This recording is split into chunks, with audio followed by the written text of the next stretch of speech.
Baiklah, Assalamualaikum warahmatullahi wabarakatuh. Apa khabar murid-murid? Okey, baiklah. Hari ini kita akan meneruskan pembelajaran kita untuk hari ini. Baik, jadi untuk hari ini kita akan memulakan pembelajaran kita dengan kita tengok dulu tajuk apa yang kita akan belajar hari ini. Okey, baik. Jadi untuk hari ini tajuk yang akan kita belajar ialah mercu kebanggaan kita. Kita akan fokus kepada kemahiran menulis. Okey. Baik. Sekarang kita akan lihat unit untuk minggu ini ialah unit 17, iaitu mesra teknologi. Jadi cikgu akan terangkan apa SK, apa SP dan juga objektif pembelajaran kita untuk hari ini. Untuk SK ialah 3.3, iaitu menghasilkan penulisan.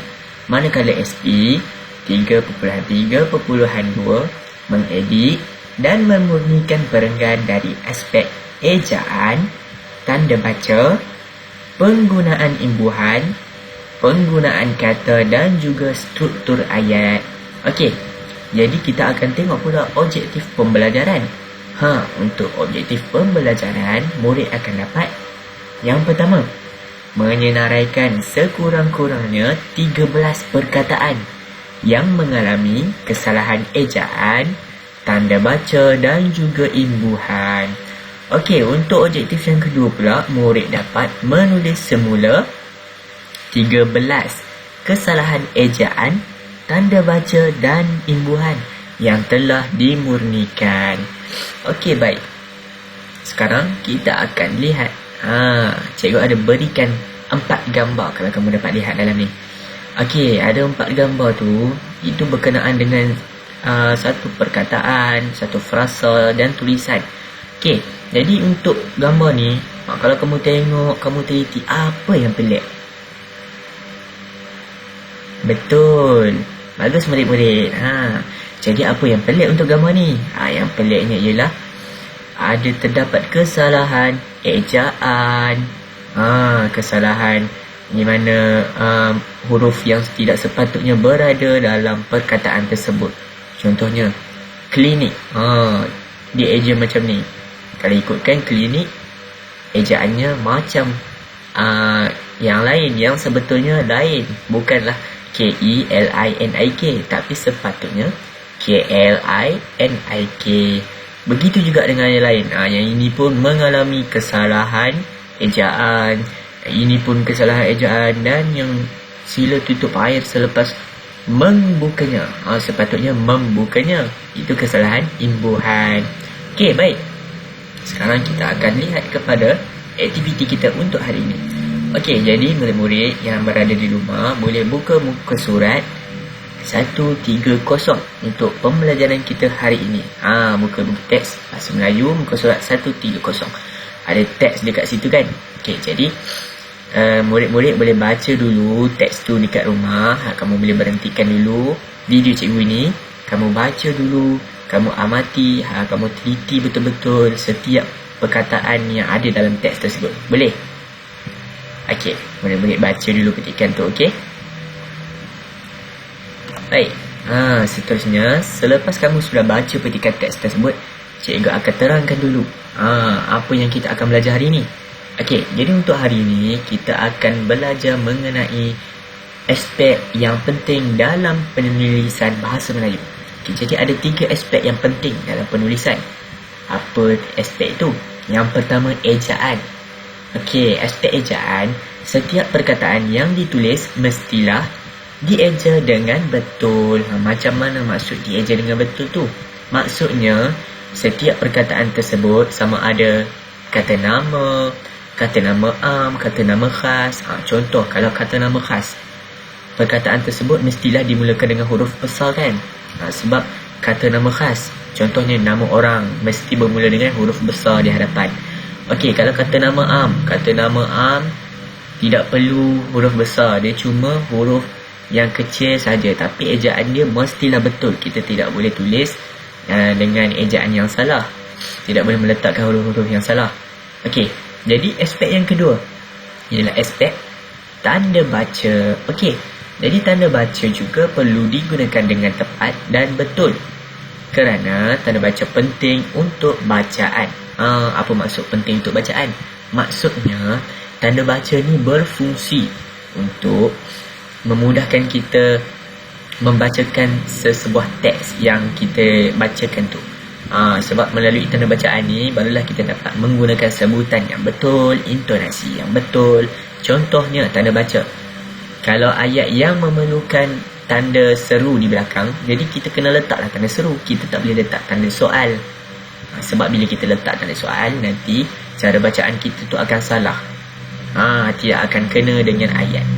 Okey, jadi itu aspek yang kedua. Sekarang kita masuk kepada aspek yang ketiga, iaitu imbuhan. Imbuhan adalah untuk perkataan tertentu yang harus digunakan dengan betul. Perkataan yang harus menggunakan imbuhan perlu menggunakan imbuhan yang betul. Apa imbuhan yang ada dalam bahasa Melayu? Imbuhan apitan, imbuhan awalan, imbuhan akhiran, imbuhan sisipan. Okey. Jadi sekarang kita akan bergerak kepada aktiviti mari cari kesalahan. Okey. Jadi yang pertama, kita akan tengok contoh ni dulu. Sekarang kamu boleh tengok ada perenggan yang pertama untuk teks pada muka surat 130. Okey. Cikgu bacakan. Farisha tidak sabar hendak melihat keindahan Jabatan Angkat Terengganu. Di situ, dia akan menyaksikan teknologi seni bina tumpuan rakyat Malaysia dan pelancong asing. Matanya melilau-lilau untuk mencari tempat itu. Encik Farid hanya tersenyum ketika melihat gelagatnya. Okey, jadi terdapat 3 kesalahan di sini. Cikgu dah tuliskan. Ada 3 kesalahan. Jadi kita tengok kesalahan yang pertama ialah perkataan teknologi. Apa kesalahannya? Penulisan, kesalahan ejaan. Sepatutnya bukan huruf J tetapi huruf G. Teknologi. Okey, yang kedua, pelancong. Ejaannya yang salah ialah huruf U. Okey, yang ketiga, perkataan gelagatnya. Terdapat 2 huruf G kan di tengah-tengah tu. Sepatutnya hanya 1 huruf G. Mari kita tengok jawapannya. Okey, ini adalah jawapan yang betul untuk penulisan teknologi. Yang kedua ialah ini tulisan yang betul untuk pelancong. U digantikan dengan huruf O. Dan yang ketiga, gelagatnya. Cikgu cakapkan tadi, bukannya 2 huruf G tetapi hanya 1 huruf G. Okey, baik. Sekarang kita akan tengok pula untuk perenggan yang kedua dan juga yang ketiga. Okey, di sini terdapat beberapa kesalahan. Okey, jadi kita akan lihat apa kesalahan yang pertama. Kesalahan yang pertama bagi perkataan panorama. Okey, betul ke panorama ni eja macam ni? Tak betul kan? Okey, jadi ini ialah cara mengeja perkataan panorama dengan betul. Huruf U mestilah digantikan dengan huruf O. Ini adalah cara ejaan yang betul. Okay, seterusnya kita tengok. Seterusnya penggunaan tanda baca tanya. Ni tanda baca tanya. Jadi betul ke ayat dia? Wah, cantiknya sini bina. Bila ada tanda baca ayat tanya, jadi kita mesti baca secara seperti bertanyakan soalan. Jadi tidak kena dengan soal dengan perkataan ataupun ayat ini.